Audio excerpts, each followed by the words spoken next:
Salut!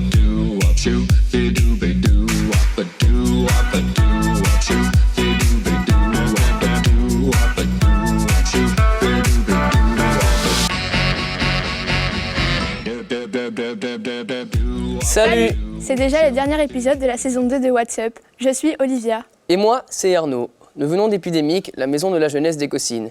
Mais aujourd'hui, et pour terminer la saison, c'est un numéro spécial que nous te proposons. En effet, Arnaud, les reportages que nous allons voir ont été réalisés par des jeunes venus de différents endroits. Senef, Binche, La Louvière et Cossines évidemment. En voici un aperçu. Nous verrons qu'il est important de savoir dire non. La maison des jeunes de Senef s'est penchée sur la question. Nous rencontrerons Likaï Pourtois, championne du monde de Jiu-Jitsu. Elle a mis à terre Maxime, Giuliano et Maverick. Ils n'en sont pas très fiers. Ils sont de retour dans What's Up. Juliane et Laurent, les sous-doués de la cuisine, s'attaqueront à une nouvelle recette, celle du bowl cake. Et pour commencer, Arnaud, nous allons parler de politique. Oui, je sais, tu as sans doute envie de zapper, mais ça devrait t'intéresser. Sabrina a insisté à un débat organisé pour les élections avec une idée bien précise en tête. Elle a demandé aux participants comment intéresser les jeunes à la politique. Et si après tout, ce n'était pas un truc de vieux.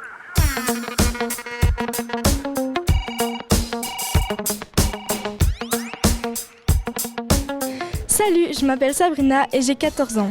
La Maison des Jeunes des Cossines a organisé un débat politique et la politique, ça m'intéresse vraiment. Cela va m'aider à prendre mon avenir en main et à connaître ceux qui vont gérer le pays et l'Europe. Qu'allez-vous apporter aux jeunes dans votre parti ? Il y a beaucoup de choses que nous voulons apporter, mais ce que nous voulons apporter, c'est par exemple un emploi et un vrai emploi. Et puis ce qu'on retrouve aussi, c'est qu'il n'est pas normal que les jeunes aient tant de difficultés à trouver un emploi, alors qu'il y a plein de travailleurs âgés qui ne demandent qu'une chose, c'est de pouvoir partir à la retraite ou la pension anticipée et qui ne l'obtiennent pas. Et donc nous on dit voilà, place aux jeunes et que les plus âgés puissent obtenir leur pension.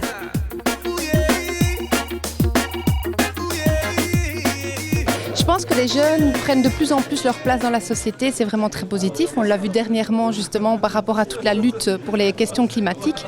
Et donc il faut vraiment valoriser la place que les jeunes prennent, il faut les aider justement, les renforcer dans cette volonté de se positionner, de mener des grands combats. Et puis il y a des choses très concrètes, très pratiques en matière d'enseignement, de formation et d'accès à l'emploi. Dans une région, un arrondissement du centre où nous avons un taux de chômage assez affolant au niveau des jeunes. Donc je pense que nous devons mettre une véritable politique volontariste pour mettre ces jeunes à l'emploi. Je pense que les réponses qui ont été apportées par l'ancien gouvernement ne sont pas les bonnes. On veut faire travailler les gens toujours plus longtemps alors que dans un même temps nous avons des jeunes qui manquent cruellement d'emploi. Et donc je pense qu'il faut évidemment changer de paradigme et pouvoir évidemment trouver des solutions pour mettre les jeunes à l'emploi et pour permettre aux personnes qui ont déjà travaillé, qui ont des carrières complètes, de pouvoir prendre leur pension de manière digne. Au niveau du maire, ce qu'on veut faire pour les jeunes, c'est relancer cette dynamique de l'emploi qui avait déjà été mise en place par le gouvernement actuel, puisqu'on a créé 228 000 emplois. L'objectif pour la prochaine mandature, si on a l'occasion de participer au gouvernement, ce sera de créer 250 000 emplois. Est-ce que ce ne serait pas un peu vieillard, la politique ? Mais du tout, puisque je vois que vous vous y intéressez, et c'est très bien. C'est une situation à laquelle on a tous été confrontés. On a envie de dire non, mais au final on dit quand même oui.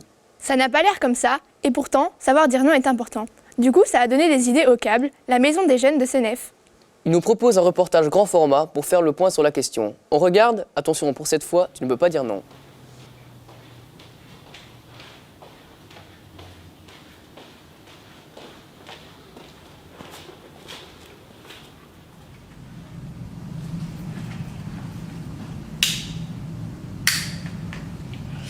Salut. Salut. C'est cool ton t-shirt. Merci. T'en veux une ? Je sais pas, j'ai pas trop envie. Je te l'offre, hein, si tu veux. C'est bon, c'est pas la mort. C'est pas comme si je t'offrais un pétard.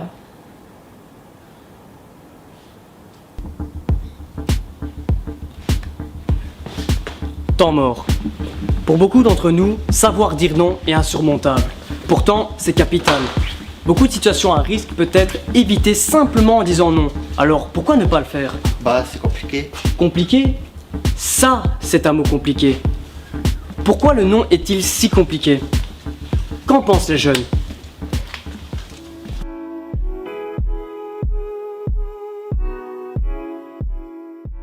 Dans quelles circonstances est-il difficile de dire non? Il est difficile de dire non quand on nous propose un truc qui nous intéresse. T'as une idée?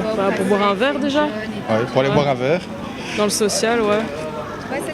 C'est bien souvent, mais pourquoi tu viens pas? Et à la fin, on se sent un peu forcé, on y va.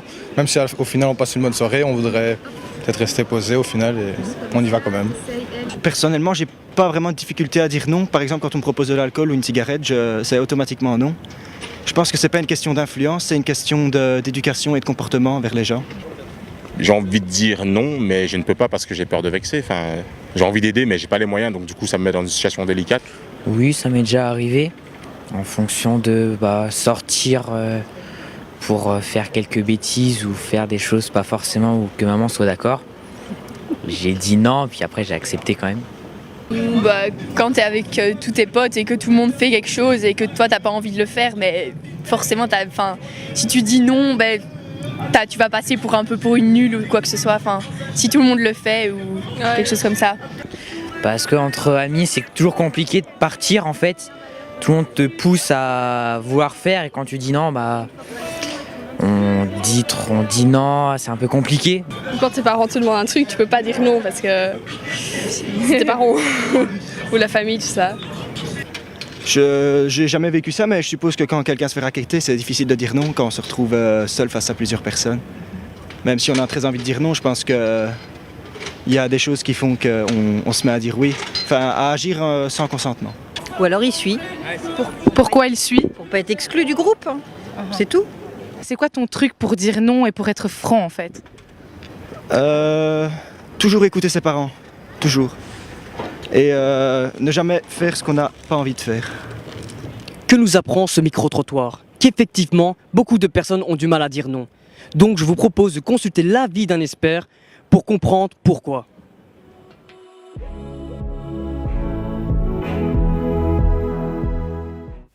Si je me base sur l'expérience que j'ai avec les adolescents, ce qu'ils amènent souvent, c'est la peur d'être rejeté par les autres, la peur des moqueries, d'être jugé comme inintéressant. Et puis il y a aussi toute la pression au travers des différents médias, que ce soit les réseaux sociaux, mais aussi tout ce qu'on voit à la télévision, les téléréalités, les stars aussi qu'on idolâtre, auxquels on a envie de s'identifier, on a envie de faire un peu comme eux, et donc il y a tous ces aspects-là qui peuvent entrer en compte.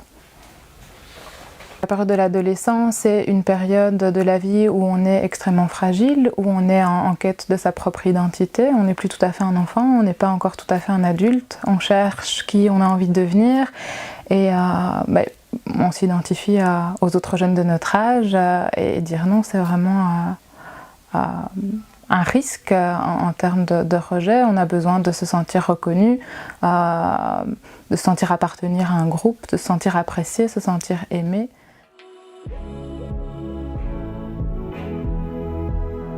Les risques, il y en a tout plein, ça dépend des situations, mais les risques c'est évidemment de faire des choses qui vont contre nos valeurs, qui vont à l'encontre de nos désirs, de se mettre dans des situations de danger, que ce soit des situations liées à la consommation d'alcool, de drogue, de faire des dégages. Il y a aussi tous les challenges sur les réseaux sociaux où des jeunes ont clairement mis leur jour en danger. Et puis il y a aussi tout le contexte des relations amoureuses, où quand on n'arrive pas à dire non et à s'affirmer par rapport à des relations sexuelles, par exemple, on peut vivre des vrais traumatismes.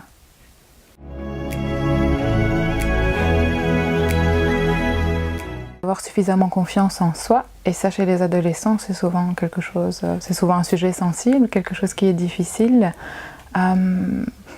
Et donc je pense qu'il n'y a pas d'attitude particulière, évidemment de rester poli et calme et d'être suffisamment ferme, puisque si on est face à quelqu'un avec qui se montre insistant, il faut pouvoir montrer qu'on est sûr de soi.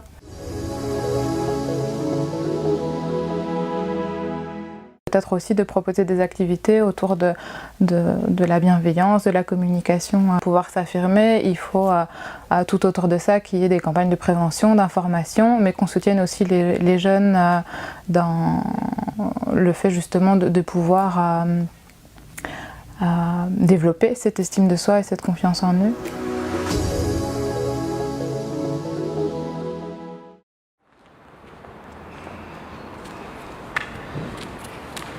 Salut. Ça va? Ouais, toi? Ouais, ça va. Dis, qu'est-ce que tu fais? Bah, j'attends la conclusion. Quoi, déjà? Ouais, déjà, ça passe vite. Oui. Ah ben, regarde justement là-bas. Salut. Salut. Salut. Que retenir de cela? Que savoir dire non, c'est pouvoir se forger sa propre personnalité. Avoir une opinion différente, ça n'a rien de nul au fond.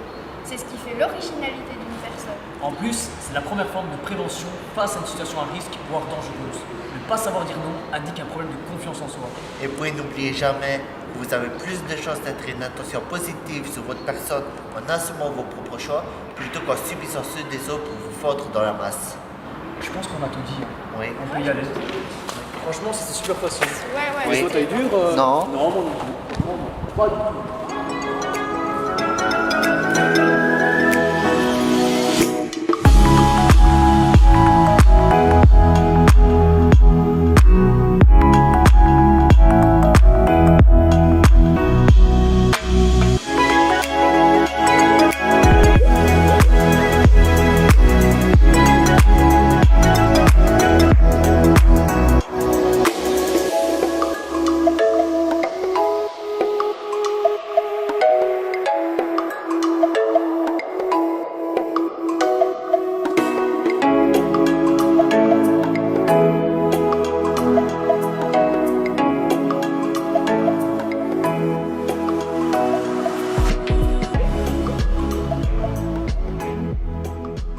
Attention Arnaud, nous allons à présent découvrir une fille d'exception. Ouais, toutes les filles disent qu'elles sont exceptionnelles. Peut-être, mais ici je te parle de Likaï pour toi, championne du monde de Jiu-Jitsu, et je te conseille de faire attention à ce que tu dis, car elle peut te mettre au sol en 2 secondes.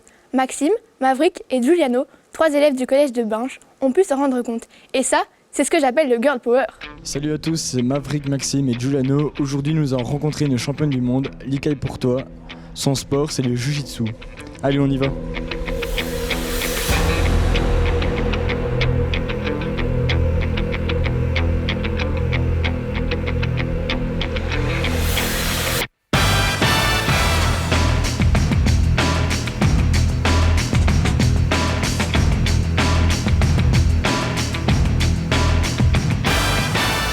Le Jiu-Jitsu, c'est un art martial. C'est l'art martial mère du judo, du karaté et du combat au sol qui s'appelle le Jiu-Jitsu brésilien. Donc c'est un sport très complet. Les combats sont très explosifs, d'intensité aussi différente. Et ce sont des combats très difficiles à gérer en compétition. J'ai commencé à l'âge de 10 ans. Mais mes voisins de l'époque ont commencé le judo et le jiu-jitsu dans un même club. Et je les ai suivis et j'ai tout de suite accroché, quoi. Je sais pas vraiment ce qui m'a plu. Dès que je suis montée sur le tatami et que j'ai fait le premier cours, je me suis dit waouh, j'aime bien l'ambiance, le dynamisme, peut-être la bagarre, j'en sais rien. Mais j'ai direct, je sais même pas l'expliquer, c'était un coup de foudre en fait.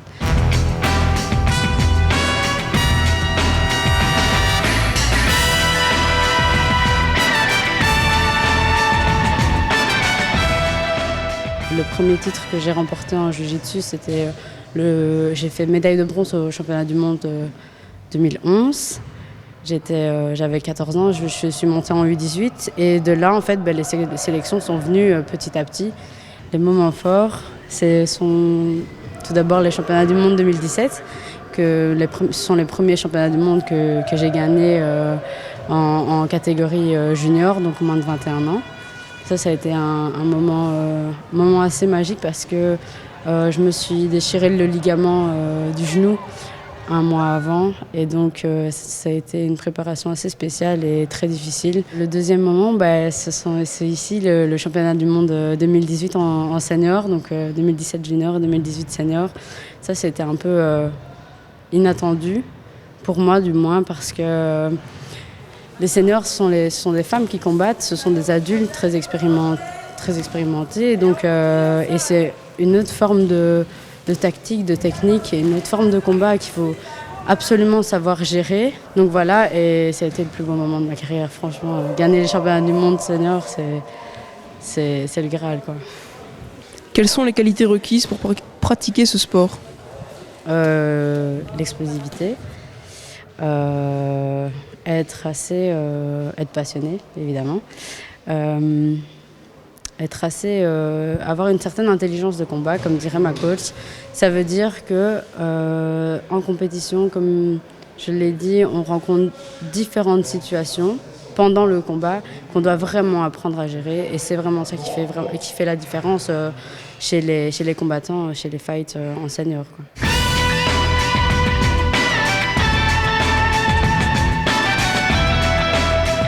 Si j'avais un conseil aux jeunes maintenant, c'est venez essayer le Jiu-Jitsu parce que vous allez adorer, quoi. C'est vraiment, c'est un plaisir de pratiquer, c'est très dynamique, donc en général les jeunes adorent courir dans tous les sens, sauter partout, toujours être en activité, bouger, et c'est vraiment le sport qu'il faut.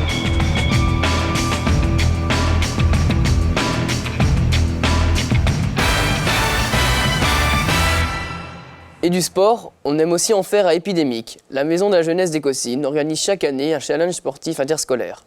Toutes les écoles d'Écossynes y participent, ça fait pas mal de monde. Force, agilité, précision et même réflexion. Ce challenge sollicite toutes les capacités. Lily, Lou et Alicia nous font découvrir la compétition comme si on y était.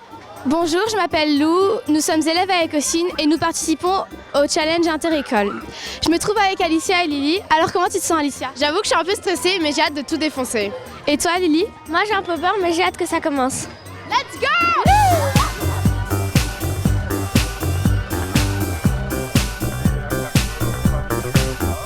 Le cross, c'est sensiblement le même parcours que l'année dernière. Il y en a qui l'ont fait l'année dernière.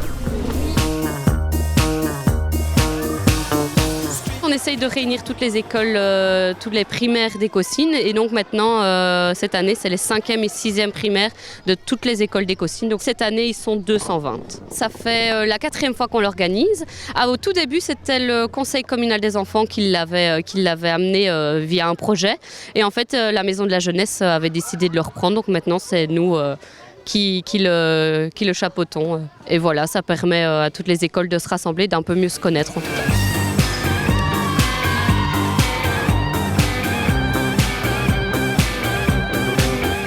Quel programme de la journée? Les écoles vont s'affronter par binôme. Ils vont avoir 8 épreuves à réaliser. Les épreuves sont divisées en 4 disciplines. Il y a à chaque fois 2 épreuves en agilité, 2 épreuves en précision, 2 épreuves en force et 2 épreuves en vitesse. Par exemple, en force, on peut retrouver le lancer du poids. En vitesse, pour un peu ceux qui ne sont pas très forts en sport, il y a le sport cérébral avec des mots cachés. Au terme des 8 épreuves, il y aura une moyenne qui va être faite par école pour voir quelle école était la meilleure. Et ensuite, il y a le cross de masse qui commencera à 11h45 et après, on reviendra à la remise des prix. Salut Raphaël, quelle épreuve as-tu préférée?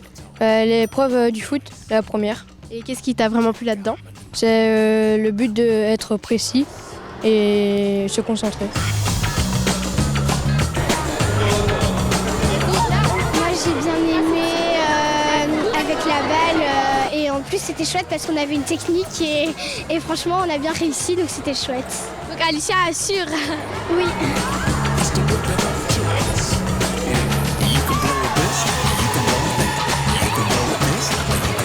Est-ce qu'il y a des choses qui sont compliquées pour l'instant dans les épreuves?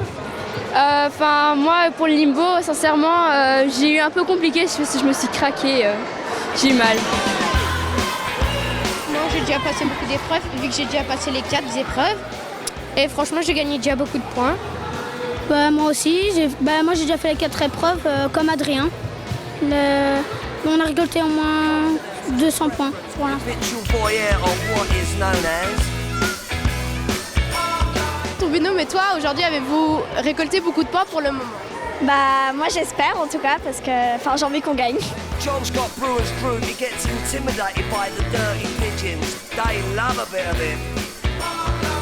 pour la journée, il n'y a pas que les points qui comptent, c'est surtout le fair play. Ben oui, c'est ça, c'est vraiment mettre en avant le fair play des joueurs et vraiment la convivialité, l'esprit d'équipe qui règne. Et c'est vraiment ça qu'on retrouve, en tout cas depuis 4 années qu'on le fait.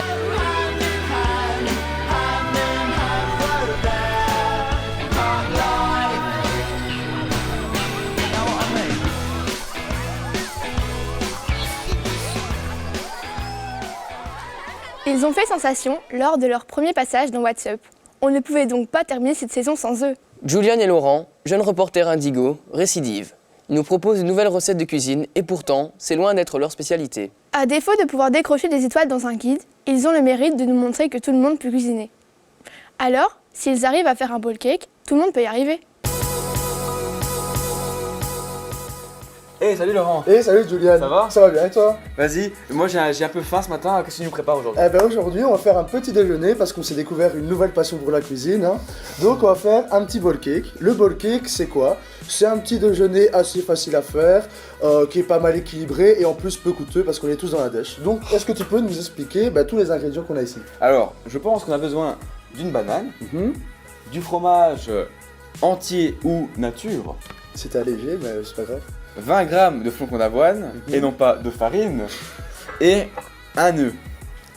Déjà, ce petit déjeuner va vous caler plus ou moins jusqu'à midi. Donc Julian, est-ce que tu peux commencer la recette par écraser cette pauvre petite banane avec son doux petit sourire? Avec plaisir.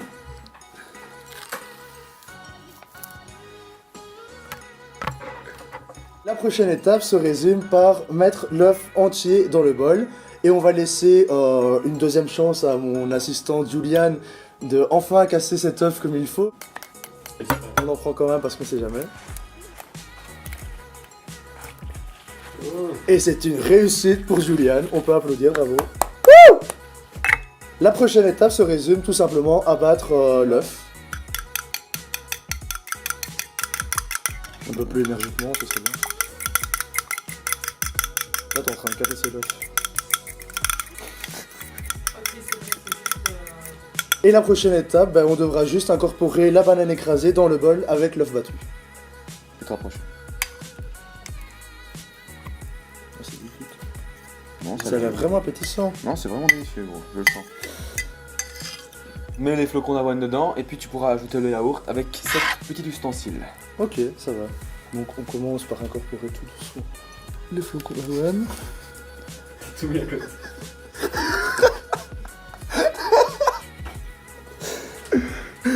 Ne reproduisez pas ça chez vous. Et donc juste après, on va mettre un demi-yaourt dans le mélange et non le melange. Et donc maintenant, il suffit tout simplement de faire une pâte homogène avec tout ce mélange. C'est aussi simple que ça, franchement. Il nous a fallu que quelques minutes pour préparer...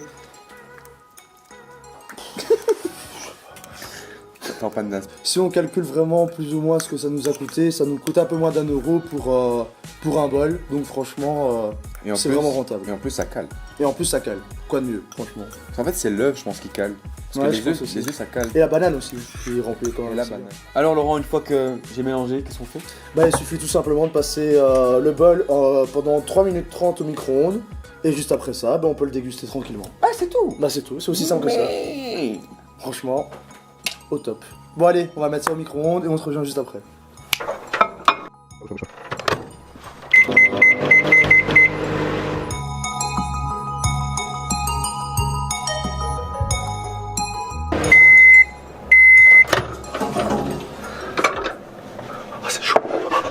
Et donc nous revoilà après ces 3 minutes 30 d'attente. Donc petite indication pour savoir si le bowl cake est bien cuit, c'est que comme vous pouvez le voir juste ici, il se décolle de la paroi. Et moi je te propose maintenant de le mettre sur l'assiette et de le goûter. Allez, on y va. Aussi, pour déguster ce petit bowl cake, vous pouvez éventuellement le déguster avec des fruits secs, des fruits rouges.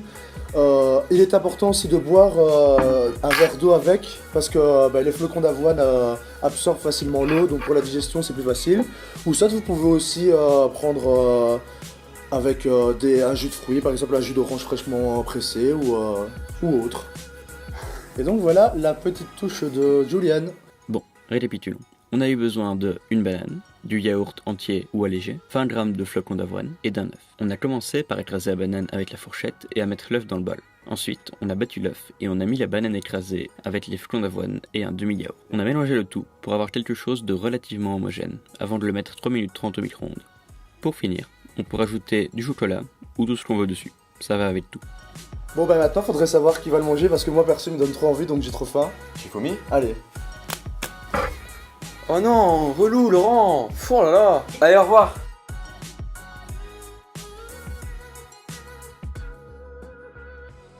Et voilà, c'est ici que se termine cette deuxième saison de What's Up. On remercie nos amis du Centre Indigo, du Câble, d'Épidémique et du Collège de Binche pour leur participation à cette émission. On n'oublie pas aussi les jeunes du Relais de Thieu et de l'Espace Jeunes de Binche qui ont aussi fait leur What's Up cette saison. Tu peux revoir tous les reportages sur la chaîne YouTube de l'émission. N'hésite pas à t'abonner et à liker les vidéos. On espère te retrouver très très vite pour de nouvelles aventures. À bientôt.